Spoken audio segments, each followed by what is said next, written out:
Finally দেশের বাজারে কিন্তু রেডমির 14 সিরিজের ফোন লঞ্চ করে দিয়েছে অফিসিয়ালি, যাত্রা শুরু হয়েছে রেডমির 14c এর হাত ধরে। এখন দেখার বেলা হচ্ছে রেডমির আগের 13c যে ফোনটা ছিল তার তুলনায় রেডমির 14c আমাদের জন্য কি মেজর আপডেট নিয়ে আসতে পেরেছে এই সময়ে, নাকি সামান্য কিছু আপডেট নিয়ে এসে রেডমি আমাদেরকে দেখানোর চেষ্টা করছে নতুন আগেকে। আদৌ কি এই বাজেটের মধ্যে এই ফোনটা কেনা কতটুকু যুক্তিযুক্ত, সকল প্রশ্নের অ্যান্সার থাকছে এই ভিডিওতে। সম্পূর্ণ ভিডিও জুড়ে আমি রয়েছি পারভেজ হাসান, আর আপনারা দেখছিলেন PH একটু মতো মিস না করে চ্যানেলটি সাবস্ক্রাইব এবং লাইক করে চলুন শুরু করা যাক। সো ফোনটার ডিজাইন দেখতে গেলে ফোনটা অনেকটাই প্রিমিয়াম লাগে, মানে একদম ফ্ল্যাগশিপ একটা ফিল দেওয়ার চেষ্টা করে, যদিও ফোনটা দেখতে কিন্তু অনেক বড় সড়ো। তার থিকনেস হচ্ছে 8.2 মিলিমিটার, আর এই ফোনটার ওয়েট প্রায় 200 গ্রামের উপরে, যার ফলে একটু বাল্কি ফিল হয় এবং বেশ বড় সড়ো হওয়ার কারণে অনেকের কাছে আনকমফোর্টেবল লাগতে পারে। পিছনের বডিটা টোটালি প্লাস্টিক এবং ফ্রেমটা প্লাস্টিক, বাট পিছনের প্লাস্টিক বডিটা হচ্ছে আপনার পলিকার্বনেটের, যার ফলে মোটামুটি ভালো লাগে। তবে ক্র্যাচ পড়ার পসিবিলিটি রয়েছে, সেই ক্ষেত্রে একটা কেস মাস্ট ইউজ করবেন। ফ্রন্ট সাইডে আসলে দেখতে পাবেন ইউসব একটা নজ ডিসপ্লে ইউজ করেছে, যেটা বেশ বড় সড়ো একটা ডিসপ্লে, এবং এই ডিসপ্লে নিয়ে বেশ কথা আছে, তো আমি একটু পরে বলছি।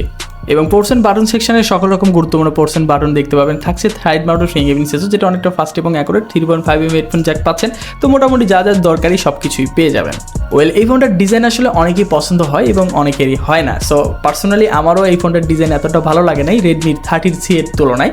তো 14c ফোনটার ডিজাইন আপডেট করছে, কিন্তু আমার কাছে কেমন জানি আর 14c এর ডিজাইন এতটাও বেটার মনে হয়।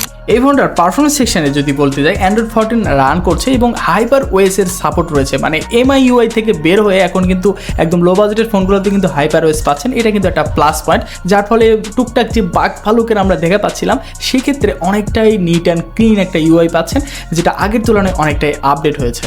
এই ফোনটার চিপসেট হিসেবে রয়েছে মিডিয়াটেকের G81 আলট্রা একটা চিপসেট, এবং এই ফোনটার আগের যে ফোনটা ছিল রেডমি 13c, সেখানে ছিল কিন্তু মিডিয়াটেকের G85 প্রসেসর। সো মিডিয়াটেকের G85 প্রসেসর কিন্তু আমরা জানি যে মোটামুটি অপটিমাইজ একটা চিপসেট। তো আমরা আশা করেছিলাম যে এই 14c হয়তো বা এর চেয়ে বেটার কোনো চিপসেট দিয়ে বাংলাদেশ মার্কেট বা গ্লোবাল মার্কেট লঞ্চ করবে। সো এটা কিন্তু আমার ক্ষেত্রে হতাশের জায়গা।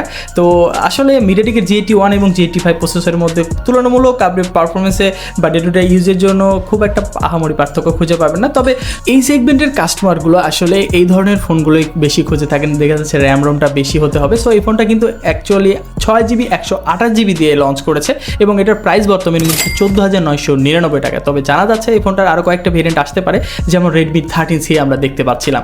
সো এটা আসলে সময়ের অপেক্ষা, তো আসতে পারে। সো এখনই অ্যাকচুয়ালি বলা যাচ্ছে না। তবে এই ফোনটার যে চিপসেট, এই চিপসেট দিয়ে আপনি মোটামুটি day to day task, multimedia consume এগুলো ধুমাই করতে পারবেন। তবে এই ফোনটা আসলে গেমিং সেগমেন্টের কাস্টমারদের জন্য না। সো গেমিং যারা করতে চাচ্ছেন, ভাবছেন সো রেডমির ফোনেই কিনবো, তাহলে কিন্তু এই ফোনটা গেমিংয়ের জন্য না। তবে আপনি গেম খেলতে পারবেন, 2D গেমগুলো খুবই স্মুথলি খেলতে পারবেন, তবে ফ্রি ফায়ারটাও খেলতে পারবেন। তবে আহামরি লেভেলের এক্সপেকটেশন এই ফোনটার চিপসেট থেকে না করাটাই বেটার, যদিও আমরা এক্সপেকটেশন লেভেলটা একটু বেশি করেছিলাম। তবে এই ফোনটাতে 6GB র্যাম 128GB স্টোরেজ থাকার ফলে মোটামুটি মাল্টিটাস্কিং খুব সুন্দরভাবে করা যাচ্ছিল, খুব একটা পেইন মনে হয়নি, এবং শাটার স্পিডটা মোটামুটি কাজের মতো। তবে 120Hz রিফ্রেশ রেট থাকার ফলে মোটামুটি একটা স্মুথনেস ভাব পাওয়া গেছে ফোনটার পারফরমেন্স সেকশন থেকে। এবার আসি ফোনটার ডিসপ্লে সেকশনে। সো এই ফোনটার ডিসপ্লে সেকশনে কিন্তু বড়সড় একটা ডিসপ্লে ইউজ করা হচ্ছে 6.88। সো এই ফোনটার নচ ডিসপ্লে হওয়ার কারণে এই সময় এসে বেশ খানিকটা পিছিয়ে যাচ্ছে ফোনটা, কারণ এর চেয়ে অল্প দামি ফোনগুলোতে কিন্তু আমরা মানে 5 হোল কাটআউটের ডিসপ্লে দেখতে পাচ্ছি। তো এটা কিন্তু বেশ খানিকটা পিছিয়ে রয়েছে। তবে এই ফোনটা এগিয়ে রয়েছে এটা রিফ্রেশ রেট নিয়ে। এই ফোনটাতে কিন্তু 120Hz রিফ্রেশ রেট ইউজ করা হচ্ছে, যেটা বিশাল ব্যাপার, যদিও এই বাজেটের মধ্যে কোনো ফোনে ওইভাবে দেখা যায় না। তো এটার স্মুথনেসের দিক থেকে কিন্তু একটা বেটার ফিল পাবেন। তবে এই ফোনটা একটি জায়গায় হতাশ করছে, সেটা হচ্ছে ফোনটার HD+ রেজলিউশন ডিসপ্লে। রেজলিউশনটা অনেকটাই ভ্যারি করে, যদিও আপনি যদি এখানে 90Hz রিফ্রেশ রেটও দেওয়া যেত এবং এখানে যদি ফুল HD+ রেজলিউশন দিত, অ্যাটলিস্ট এই ফোনটা একটা ভালো প্যাকেজ হতে পারতো। যদিও আমরা 5 হোল কাটআউটের ডিসপ্লেটা বেশ মিস করছি, এবং এটা চিন অ্যান্ড বেজেল এটা বেশ খানিকটা বড় সড়ো লেগেছে আমার কাছে, ন্যারো অতটা মনে হয় না, তবে বেশ খানিকটা চোখেও পড়ে। তো সব মিলিয়ে ডিসপ্লে রেজলিউশনটা আমার কাছে যথেষ্ট খারাপ লেগেছে, যদিও এই বাজেটে এই সময় এসে এটা যায় না। তো এটা থেকে একটু আমাদের আপডেটনেস নিয়ে আসা উচিত ছিল।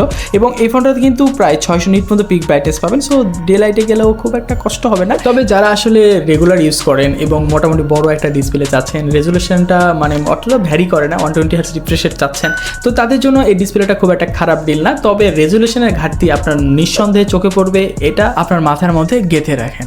এবার আসি ফোনটার ক্যামেরা সেকশন নিয়ে। পিছন দিকে যে সার্কেলটা রয়েছে তার মধ্যে 3টা ক্যামেরা বসিয়ে দেওয়া আছে এবং মেইন ক্যামেরা হচ্ছে 50 মেগাপিক্সেল, 2 মেগাপিক্সেল একটা ডেপথ সেন্সর রয়েছে এবং 0.8 মেগাপিক্সেল একটা অ্যাক্সিলারি লেন্স। এটা আসলে কোনো কাজের না। সো মেইন ক্যামেরাতে মোটামুটি আপনি পিকচার ক্যাপচার করতে পারবেন, মোটামুটি কাজ চালিয়ে নিয়ে যাওয়ার মতো।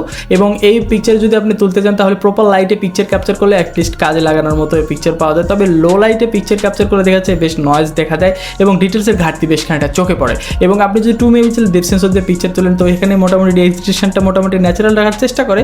তবে পারফেক্টলি যদি আপনি স্টেবল করে পিকচার ক্যাপচার করেন তো তাহলে একটু কাজে লাগানোর মতো অবস্থা থাকে। আর এই ফোনটার যে মোটামুটি সেলফি ক্যামেরা রয়েছে এটা দিয়ে আপনি 13 মেগাপিক্সেল ক্যামেরা পাচ্ছেন, যেটা আগের তুলনায় একটু আপডেট নিয়ে এসেছে এই ফোনটার সেলফিতে। তো এটাতে এক্সপেকটেশন ওরকম আহামরি না করে মোটামুটি কাজ চালিয়ে নিয়ে যাওয়ার মতো পিকচার পাবেন এই ফোনটার সেলফি এবং হচ্ছে রেয়ার ক্যাম দিয়ে। এবং এই ফোনটার যে ভিডিও রেকর্ডিং এটাতে কিন্তু 1080p 30 fps ভিডিও করতে পারবেন এবং এটাতে আমরা একটু আশা বেশি করেছিলাম। সো 14C-তে আসলে আহামরি তেমন কোনো আপডেট আসলে পিকচার কোয়ালিটি বা ক্যামেরা সেগমেন্টেও আমরা পাই। এই ফোনটাতে ব্যাটারি হিসেবে রয়েছে 5160 mAh ব্যাটারি, মোটামুটি আগের তুলনায় একটু বেশি রাখার চেষ্টা করেছে। তো এই ফোনটাতে 18 ওয়াটের একটা চার্জার রয়েছে, এখানে মিনিমাম 33 ওয়াটের চার্জার এই সময় আমরা আশা করতেই পারি, কারণ বর্তমান জেনারেশনটা কিন্তু চেঞ্জ হয়েছে। সো আমাদের এক্সপেকটেশন লেভেলটাও কিন্তু একটু আপার। সো 13C এর তুলনায় আমরা 14C-তে একটু আপডেট চাইবই। সো ফোনটার ব্যাটারি যখন বেরোচ্ছে তখন চার্জিং স্পিডটাও আমাদের মনে হয় একটু বাড়িয়ে দিলে বেটার হতে পারতো। এই ফোনটার সেন্সর সেকশনে গুরুত্বপূর্ণ সেন্সর মোটামুটি দেওয়া আছে, তবে সাইড মাউন্ট ফিঙ্গারপ্রিন্ট সেন্সরটা মোটামুটি ফাস্ট এবং অ্যাকুরেটই ছিল বাজেটের তুলনায়। এবং অ্যাক্সিলোমিটার সেন্সর, প্রক্সিমিটি সেন্সর এগুলো কিন্তু আপনি মোটামুটি কাজ চালিয়ে নেওয়ার মতো কিছু কিছু সেন্সর কিন্তু আপনি এই ফোনটাতে ইনবিল্ট পেয়ে যাবেন। এবার আসি ফোনটা আসলে এই 15,000 টাকার মধ্যে 128GB যে লঞ্চ করেছে এটা আসলে কাদের জন্য কেনা উচিত। সো এই ফোনটার কিছু ভালো দিক এবং মন্দ দিক আছে। শুরুতে আমি এই ফোনটার ভালো দিক নিয়ে কথা বলি। তো এই ফোনটাতে কিন্তু ডিসপ্লেটা হচ্ছে বেশ বড়সড়, যারা আসলে বড়সড় ডিসপ্লে চাচ্ছেন তাদের জন্য ভালো, এবং 120Hz রিফ্রেশ রেট চাচ্ছেন তাদের জন্য একটা একটা ভালো রেল। আর এই ফোনটাতে ব্যাটারি যারা একটু বেশি চাচ্ছেন তাদের জন্য মোটামুটি ভালো, এবং ডিজাইন দিক দিয়ে যারা আসলে বর্তমানে ট্রেন্ডিং একটা গোল্ড ক্যামেরার ডিজাইন চাচ্ছেন তাদের জন্য মোটামুটি ভালো। তো আসলে ভালো দিক নিয়ে কথা বলতে গেলে একটু কমই রয়েছে বর্তমান আগের জেনারেশনের চাইতে। তো এই ফোনটার যদি খারাপ দিক দিয়ে কথা বলি তাহলে এই ফোনটার শুরুতেই বলতে হয় এই ফোনটার চিপসেট নিয়ে। সো এই ফোনটার চিপসেটটা এতটাও আপডেট না, বর্তমানে আমরা 14C একটু আপডেট চাইছিলাম। তো আসলে যারা গেমিং করে থাকেন, বেশ হেভি ইউজ করে থাকেন, তো তাদের জন্য এই ফোনটা আসলে অতটা রিকমেন্ডেড না। তবে এই ফোনটার ডিসপ্লে রেজুলেশনটাও অনেকটা বেশি ভ্যারি করে এবং এই ফোনটার যে নচ ডিসপ্লে এটাও অনেকটাই ভ্যারি করে বর্তমান সময় অনুযায়ী। সো এইগুলো জিনিস যদি আপনি ইগনোর করতে পারেন বা একটু স্যাক্রিফাইস করতে পারেন তাহলে এই ফোনটা আপনি চাইলে কিনতে পারেন।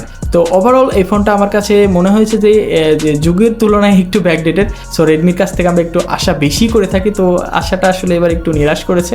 তো সব মিলিয়ে খুব একটা খারাপ ডিল না। যারা রেডমির মধ্যে একটা লো বাজেটের ফোন চাচ্ছেন চাইলে তারা চয়েসের তালিকায় এই ফোনটা রাখতে পারেন। আদারওয়াইজ যদি আপনি এর চেয়ে বেটার কিছু চান তাহলে মার্কেটে একটু সার্চ করেন, তাহলে এর চেয়ে ভালো কিছু ডিল কিন্তু আপনি মার্কেটে পেয়ে যাবেন। সো আজকের মতো এই পর্যন্ত দেখা হবে নতুন কোনো ভিডিওতে। সে পর্যন্ত ভালো থাকবেন, সুস্থ থাকবেন, আল্লাহ হাফেজ।